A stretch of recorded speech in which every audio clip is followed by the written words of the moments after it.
दोस्तों आज के इस वीडियो में हम डिस्कस करने वाले हैं आपके BSc second year fourth semester botany के unit third commercial production of flower vegetables and fruit से जुड़ा हुआ एक most important topic commercial green house cultivation of rose. तो आज के इस वीडियो में रोज़ से जुड़े हुए जितने भी टॉपिक हैं, यानी कि रोज़ के कितने अलग अलग जातियाँ हैं, रोज़ कहाँ पर मुख्य रूप से पाया जाता है, इसका ओरिजिन कहाँ से हुआ है और इसके कल्टीवेशन का तरीका क्या है, खासकर हम ग्रीन हाउस मेथड द्वारा इसका कैसे कल्टीवेशन किया जाता है, इसके बारे में डिटेल से जानेंगे। तो वीडियो बड़ा ही इंपॉर्टेंट है, तो वीडियो को आप ध्यान से देखिएगा और पूरा देखिएगा। तो दोस्तों यदि हम बात करें रोज़ के बॉटनिकल नेम या फिर कह सकते हैं साइंटिफिक नेम की, तो इसका साइंटिफिक नेम है रोज़ा इंडिका, फैमिली है रोजेसी और इसका ओरिजिन हुआ है यानी कि उत्पत्ति हुई है अमेरिका से और इसे हम क्वीन ऑफ फ्लावर या फिर किंग ऑफ फ्लावर के नाम से जानते हैं। वही हम बात करें इसके गुणसूत्रों की संख्या की, तो इसमें जो डिप्लॉयड नंबर ऑफ क्रोमोसोम होते हैं यानी कि जो 2n है वो है 14। तो अगर हम रोज़ से जुड़े हुए और भी जनरल इंट्रोडक्शन के बारे में जानें तो ये इंग्लैंड और ईरान का राष्ट्रीय फूल है। It is the national flower of England, Iran and some American state adopted rose as their emblem. इसके अलावा गुलाब को फूलों का राजा कहा जाता है, जैसा कि मैंने अभी आपको बताया, और गुलाब की खेती को हम रोजरी कहते हैं।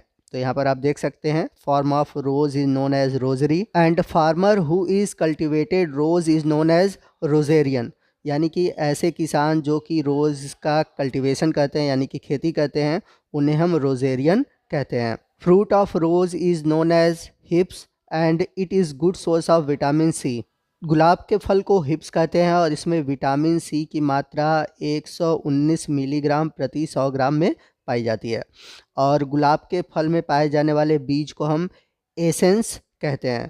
तो एसेंस क्या होता है, मैं कभी आपको प्रैक्टिकली गुलाब के फ्लावर में दिखा दूंगा कि गुलाब के फल कहाँ होते हैं और उसमें बीज कहाँ पाए जाते हैं। और यदि आप चाहते हैं तो प्लीज़ मुझे कमेंट करके बताइएगा, मैं जल्द ही इस पर वीडियो अपलोड करूंगा। Alpha garden England is biggest garden of rose in world, यानी कि गुलाब का विश्व में जो सबसे बड़ा गार्डन है वह है अल्फ़ा गार्डन जो कि ब्रिटेन में है। वहीं हम बात करें भारत की, तो भारत में रोज़ गार्डन चंडीगढ़ में है। और यहाँ पर मैं आपको एक इम्पॉर्टेंट पॉइंट बता दूं कि क्रिम्सन चाइना रोज़ को जितने भी गुलाब हैं आज के मॉडर्न युग के गुलाब, ठीक है, उन सभी का इसे फादर माना जाता है। यानी कि जितने भी आधुनिक रोज़ आज के दौर में उत्पन्न हो रहे हैं उसकी उत्पत्ति क्रिम्सन चाइना रोज़ से हुई है। आइए नेक्स्ट हम बात करते हैं कि गुलाब की खेती के लिए हमें किस तरह के क्लाइमेट यानी कि जलवायु की ज़रूरत पड़ती है। Rose belong to temperate region but it is grow in all type of climate, यानी कि गुलाब जो है यह एक सुतोष्ण जलवायु वाला पौधा है, लेकिन यह बहुत कठोर स्वभाव होने के कारण यह किसी प्रकार की जलवायु में उगाया जा सकता है और इसकी वृद्धि के लिए जो सबसे सूटेबल टेम्परेचर होता है वह 15 टू 27 डिग्री सेंटीग्रेड होता है। वहीं हम बात करें इसके उपजाऊ के लिए जो मिट्टी चाहिए, तो इसके लिए चाहिए लोमी सॉइल यानी कि दोमट मिट्टी और उसका जो पीएच होना चाहिए लगभग 6.5 से लेकर 7.5 के बीच। चलते हैं अगले टॉपिक की ओर और बात करते हैं कि ग्रीन हाउस कल्टीवेशन के लिए जो आइडियल रोज़ सीडलिंग है वो कैसी होनी चाहिए। तो आपको बता दें कि usually 1 year old budded rose plant having at least 3 to 4 canes are most suitable for green house production. वहीं अगर हम बात करें ग्रीन हाउस कल्टीवेशन के लिए सूटेबल सीज़न की, तो इसके कल्टीवेशन के लिए सबसे जो सूटेबल सीज़न होता है वो होता है अक्टूबर से दिसंबर का मंथ। तो यहाँ पर लिखा हुआ है ideal planting season for rose in green house farming is October to December month. Next हम बात करते हैं इसके प्लांटिंग डेंसिटी की, यानी कि कितने गैप के बीच हमें रोज़ को कल्टीवेट करना होता है ग्रीन हाउस में। The rose planting should be done in 2 rows system, यानी कि जब भी हम इसका प्लांटिंग करते हैं तो इसमें 2 रो बनाते हैं ग्रीन हाउस में। The optimum planting density should be 7 to 14 plant पर स्क्वायर मीटर, यानी कि हमें 7 से 14 पौधे लगाने होते हैं पर स्क्वायर मीटर में। वहीं यदि हम बात करें ग्रीन हाउस में कल्टीवेशन के लिए हमें किस तरह के टेम्परेचर की रिक्वायरमेंट होती है। Generally the green house temperature should be maintain 20 degree centigrade to 21 degree centigrade on cloudy days, यानी कि अगर बादल वाला समय है, तो उस समय ग्रीन हाउस के अंदर जो टेम्परेचर हमें मेंटेन करना है वो है 20 से 21 degree centigrade and 24 degree centigrade to 28 degree centigrade on sunny day, यानी कि अगर गर्मी है तो उस समय जो ग्रीन हाउस के अंदर का टेम्परेचर होना चाहिए वो 24 से लेकर 28 डिग्री सेंटीग्रेड होना चाहिए। However, the optimum temperature range is 15 degree centigrade to 27 degree centigrade for rose. तो जैसा कि मैंने बताया था कि अगर देखा जाए जो अनुकूल टेम्परेचर है रोज़ के कल्टीवेशन के लिए वो 15 से 27 डिग्री सेंटीग्रेड होता है। नेक्स्ट हम बात करते हैं कि ग्रीन हाउस में अगर हमें रोज़ का कल्टीवेशन करना है तो उसके लिए कौन कौन से फर्टिलाइज़र की ज़रूरत पड़ेगी। तो लिक्विड फर्टिलाइज़र के रूप में 200 से 225 ppm नाइट्रोजन और 150 से लेकर 160 ppm पोटेशियम होना चाहिए। इसके अलावा मैग्नीशियम और आयरन की भी ज़रूरत पड़ेगी। नेक्स्ट हम बात करते हैं रोज़ के हार्वेस्टिंग की, यानी कि इसकी कटाई की।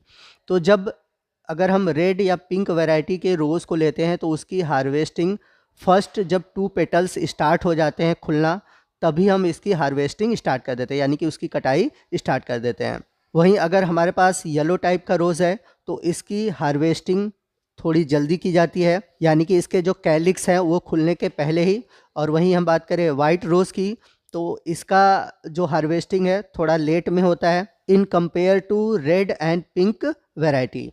तो जब हम फ्लावर को कट कर लेते हैं तो कट करने के बाद इसके जो स्टेम का इंड होता है इसे हम डीप करते हैं 200 से 500 ppm एल्युमिनियम सल्फेट या फिर सिट्रिक एसिड में, और वहाँ का टेम्परेचर जो मेंटेन किया जाता है वो मेंटेन किया जाता है 10 डिग्री सेंटीग्रेड।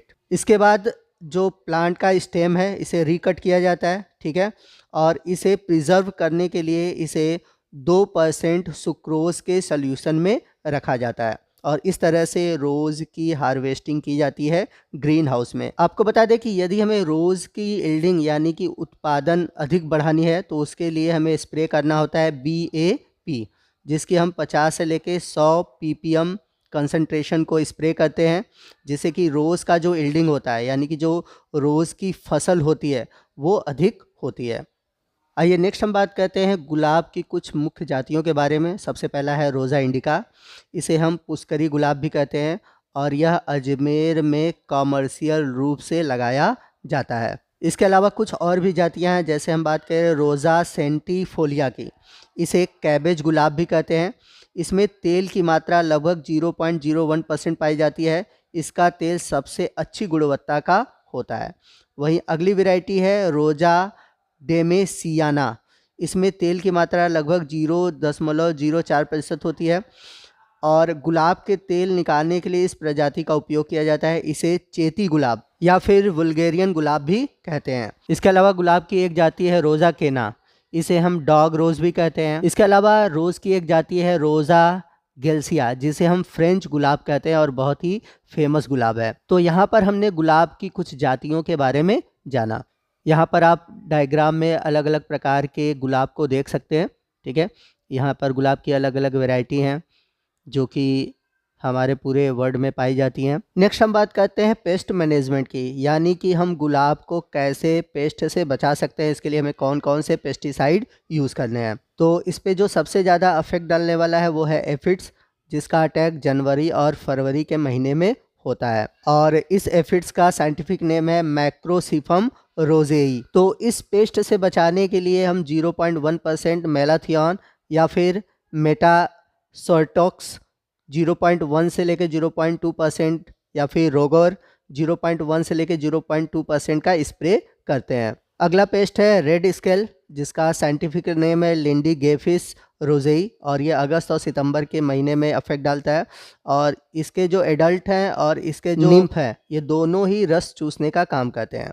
तो इससे बचाने के लिए हम मेलाथोनिन का 0.1% स्प्रे करते हैं या फिर पैराथियन का 0.2% स्प्रे करते हैं अप्रैल में, फिर इसके बाद दोबारा स्प्रे करते हैं अक्टूबर में। इसके बाद अगला है चाफर बीटल, तो इसका एडल्ट जो होता है यह अगस्त से सितंबर के बीच पत्तियों को कट करता है, यानी कि गुलाब के पत्तियों को धीरे धीरे काटने लगता है और इससे बचाव के लिए हम मोनोक्रोटोफोन्स का 1 ml पर लीटर स्प्रे करते हैं। आइए नेक्स्ट हम बात करते हैं रोज़ में होने वाले कुछ रोगों की और उसको हम कैसे बचा सकते हैं। तो सबसे पहला है डाई बैक। वैसे तो डाई बैक जो होता है वो कॉपर की कमी से होता है, लेकिन एक फंगस है डिप्लोडिया रोजेरियम, ये भी रिस्पॉन्सिबल होता है डाई बैक के लिए। तो डाई बैक में क्या होता है, पौधा ऊपर से लेकर नीचे की ओर सूखने लगता है। तो इसमें क्या करते हैं, जहाँ तक ये सूखा हुआ है उसके ऊपर तक 1 से 2 इंच ऊपर हम काट देते हैं और उसके ऊपर बोडो पेस्ट या फिर चाबूतिया पेस्ट लगाया जाता है।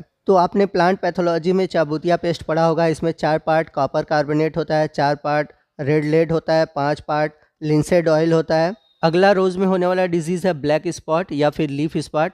कुछ इस तरह के आपको स्पॉट रोज़ के लीफ में देखने को मिलेगा और ये जो रोग है डिप्लोकार्पान रोजेई जो फंगस है उसकी वजह से देखने को मिलता है। इस रोग से बचाव के लिए कार्बेंडाजिम, ठीक है, या फिर कुछ फंजीसाइड कैप्टेन का 0.2% यूज़ किया जाता है। इसके बाद अगला डिजीज़ है पाउडरी मिल्ड्यू। तो आप देख सकते हैं पत्तियों पर सफ़ेद रंग की चूरन जैसी संरचना दिखाई देने लगती है और यह पत्तियों के जो साइनी रीजन है वहाँ पर ज़्यादा देखने को मिलती है। तो रोज़ में ये रोग तब होता है जब दिन जो होता है बहुत गर्म होता है और रातें बहुत ठंडी होती हैं। और ये एक फंगल डिजीज़ है और यहाँ पर स्पीसीज़ का नाम लिखा हुआ है और इस रोग से बचाव के लिए पैराथियान का छिड़काव किया जाता है। तो दोस्तों इसी के साथ हमारा रोज़ कल्टीवेशन से जुड़ा हुआ आज का टॉपिक ख़त्म होता है। आई होप आपको सभी टॉपिक अच्छे से समझ में आए होंगे और आपको बता दें कि आपके एग्ज़ाम में इससे ज़रूर लॉन्ग क्वेश्चन पूछा जाएगा, तो इसलिए इस टॉपिक को आप अच्छे से तैयार रखिएगा।